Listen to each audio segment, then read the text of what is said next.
one piece, I went home and did the rest of it myself. And here's some examples of what I did. These are the 4 top pieces that the glass and the person are going to sit on. And I had to use these 2 corner clamps to make sure that whenever I clamped them together, the pieces were at exact 90-degree angles. They were completely square and they would be able to fit a piece of glass. And then this was the H brace that I glued together, which is connected to the legs to make sure that they are completely stable. They're not wobbling around. So once I'd done that, I was ready to glue the entire bench together. And so it happened. And now that the bench had been glued together, it seemed like I was almost done, but there was still much more to do. One of the things I had to do was my next step, to sand it and stain it. Once again, I had to do some staining, but luckily this time I got to use an electric sander that my dad had sitting around the garage. And this, using a really, really, really fine grain sandpaper, made it completely smooth. There was absolutely no nicks, no nothing throughout the entire bench. So I went through every square inch with this electric sander and made sure everything was perfect. Now that I had done that, I was all ready to begin the staining. And I used this paint-on stain, which I would just paint it on and then leave it on for a few minutes and then wipe it off with a rag. And then the wood would have enough time to absorb the color without getting too dark. And so that's what I did throughout the whole bench. And I colored it a golden pecan color. This is the color before the staining. This is the color after the staining. Notice the golden pecan shine kept going. And then once I had done that, I stained the entire thing. And hours later, when it was dry, it was looking pretty good. But of course, there was still more work to do. Step 9, an important one, make it safe to sit on. One of the concerns I had was that the glass and the person all the way would be sitting on this 1/4-inch piece of oak wood, which that's a pretty sturdy wood, oak is, but it probably wouldn't be enough to really support all that weight. So my next step was to use this long piece of wood and this table saw to cut it up into little 3-inch pieces that I could stick under the edges, so that most of the weight was going onto the plywood instead of going onto the oak pieces.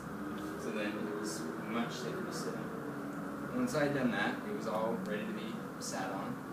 I started placing the rocks in. And I spent just a bunch of time one day, put all blank rocks on the bottom, and then the prayer rocks, the ones that my mentor had given me, put those on top. And try to put them in their snuggest, the spot where they were most snug, so that they would not move around. Since I couldn't use glue, that's a lot of rocks. So after doing that for a little time, all the rocks were placed in, so whenever I wanted to test to make sure the rocks were in snugly, me and I would get some help, maybe from my mom, maybe from my sister, we would pick up the bench, shake it around, and whatever rocks moved, we would have to rearrange those until each and every one of them stayed in place when we did that. Now, once I had done that, I was ready to put a coat of polyurethane on, which this protects the stain, this protects the wood from liquids, water, soda, whatever is going to get on this bench whenever it's used the same piece. Now that everything had been finished, I could put the glass on. And this is my completed bench. I tested it myself.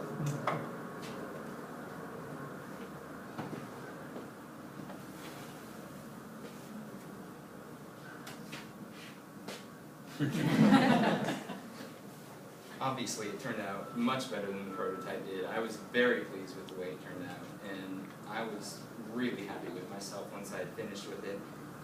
Now, of course, every senior project has one certain aspect. You have to be able to overcome obstacles, mishaps that happen during the project.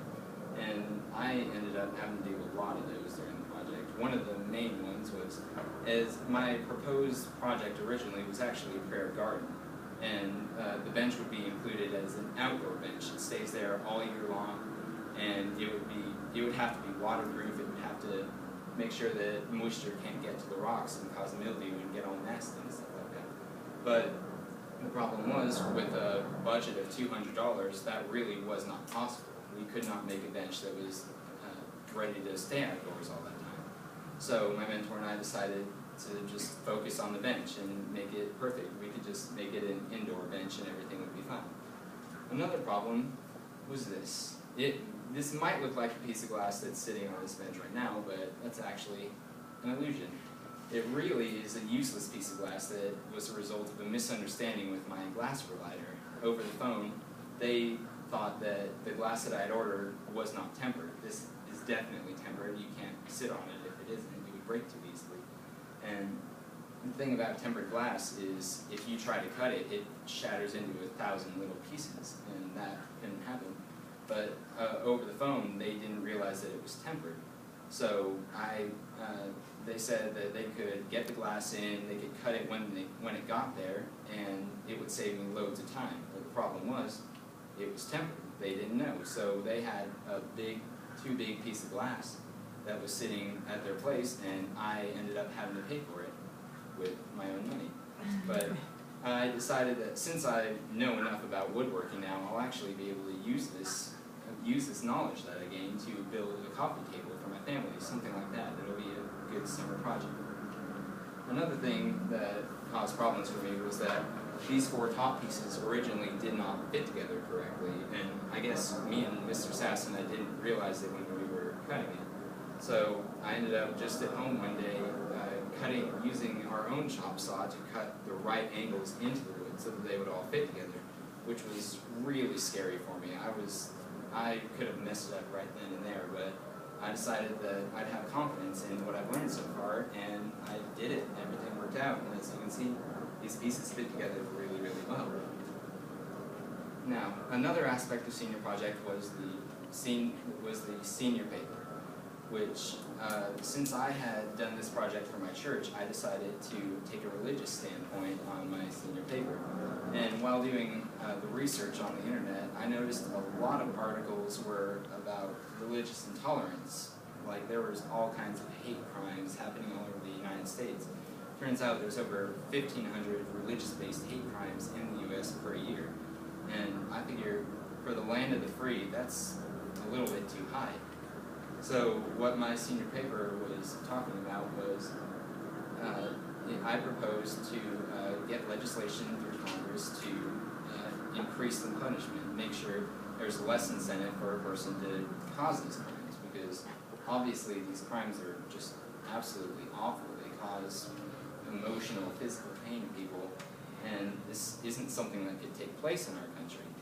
So through my paper, I was proposing the legislation and also to implement a zero-tolerance policy for religious hate crimes like this in schools, because there are a bunch of schools across the U.S. that don't have these, and it's within these schools that kids feel like it's okay to discriminate based on religion, and it's certainly not okay. It's something that we need to change in this country.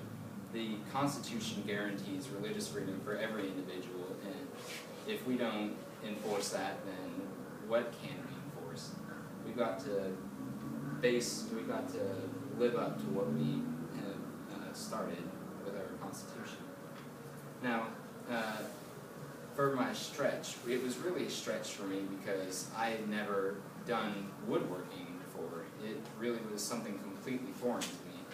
And so I really had to, as I said before, I had to learn the entire time. I wasn't completely confident in my skills before, but now I've learned a lot about it. And another thing was that I really don't do as much work for my church as I should have. And this was a good chance for me to give back to my church. All in all, I really learned a lot from this project. It was great for me. I gained so much knowledge out of it, time management, working with problems. I learned so many skills.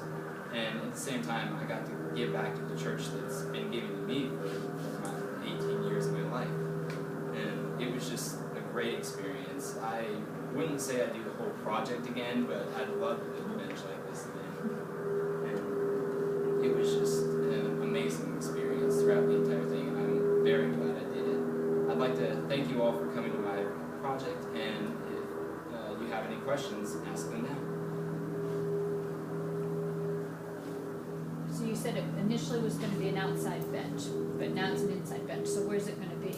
It will be within, I think my mentor, Chris Schwartz, decided that even though it can't stay outside for like seasons at a time, it can still be outside for like a couple days at a time at least. And she youth ministry, confirmation classes,